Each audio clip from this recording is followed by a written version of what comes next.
Welcome back to the Driver 81 YouTube channel, guys, a channel which mainly focuses on Porsche ownership.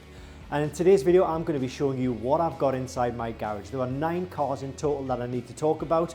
So I'm going to be telling you which cars I currently have, why I've got these cars. Ultimately though, there is one car has been sold, one Porsche is coming up for sale, and I have bought a new Porsche 911. But I'll explain all of that in this video. So first of all, what I have sitting in front of me right now is my speed yellow 997 Carrera 4S. Now I bought this car in 2017. It used to feature quite heavily on the channel, but I don't think I made a single video about this car last year. So I'll be hoping to put that right this year for sure.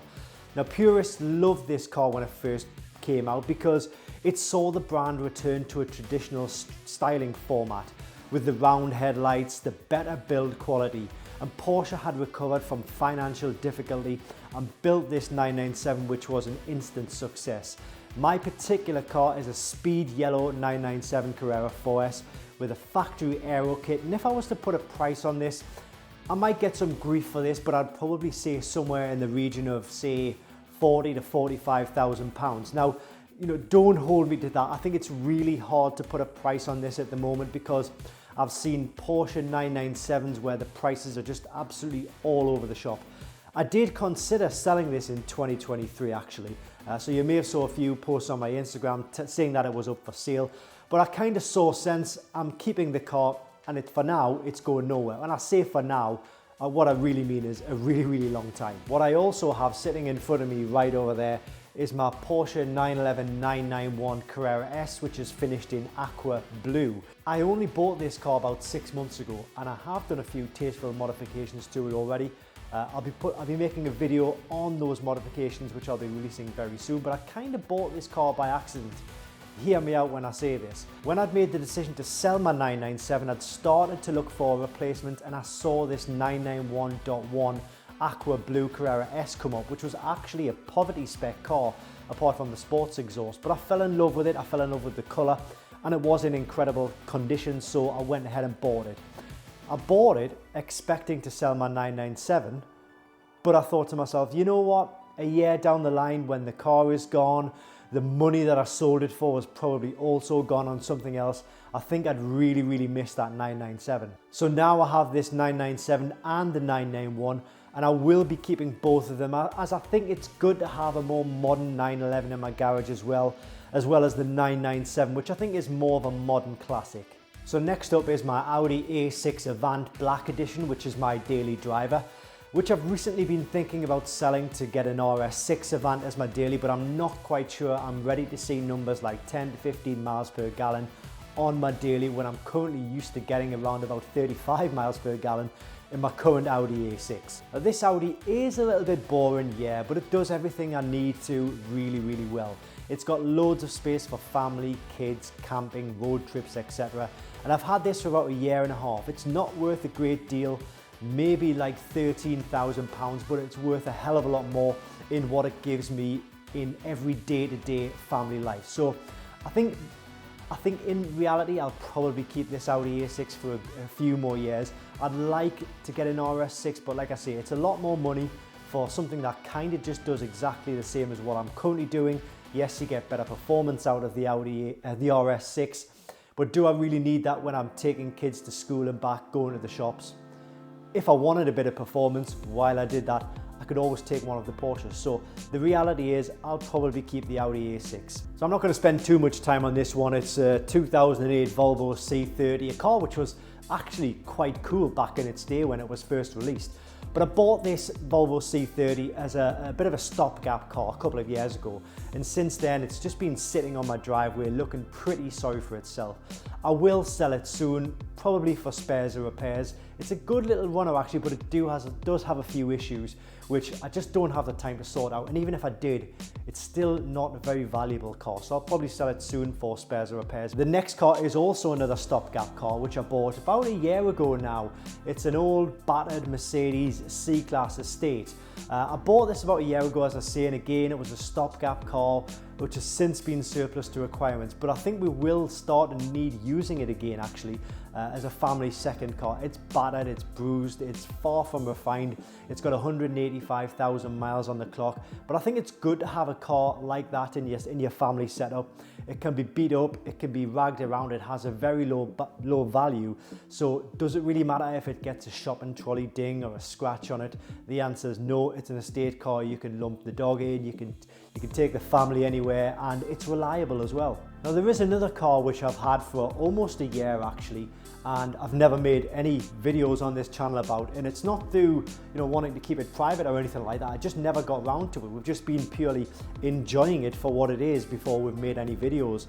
It's my VW T5 camper van.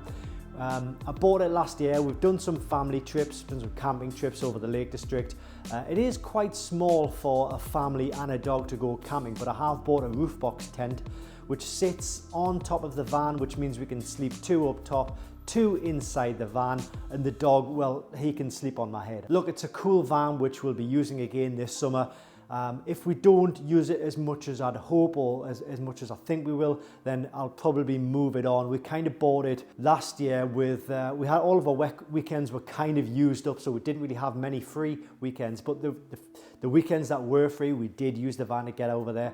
So this will be the real test. If we use it a lot, we'll keep it. If we don't, we'll sell it. Now you might remember I made a couple of videos on this car at the back end of last year. It was the Suzuki Jimny, a JB74, which is kind of like a modern retro off-roader, if you like.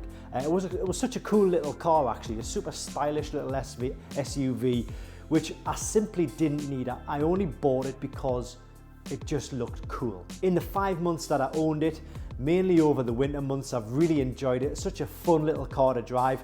As I say, it's got like a retro sort of looking exterior with a modern feel about it. It has got some electronic modern systems, but overall, I think the car is kind of like a no frills car, which is just purely used for maybe country life, off-road life if you live on a farm or something like that. This car has no power to it at all. So that was the only real thing that I hated about that car.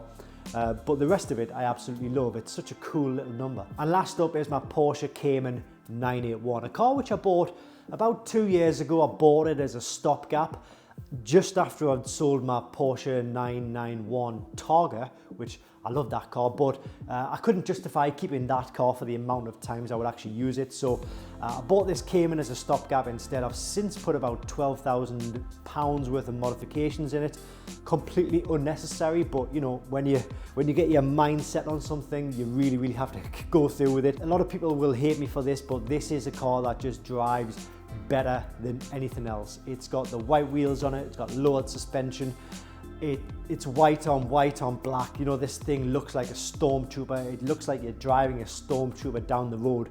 But this is a lovely little car, and as I say, people will hate me for this, but I think this drives better than any of the 911s.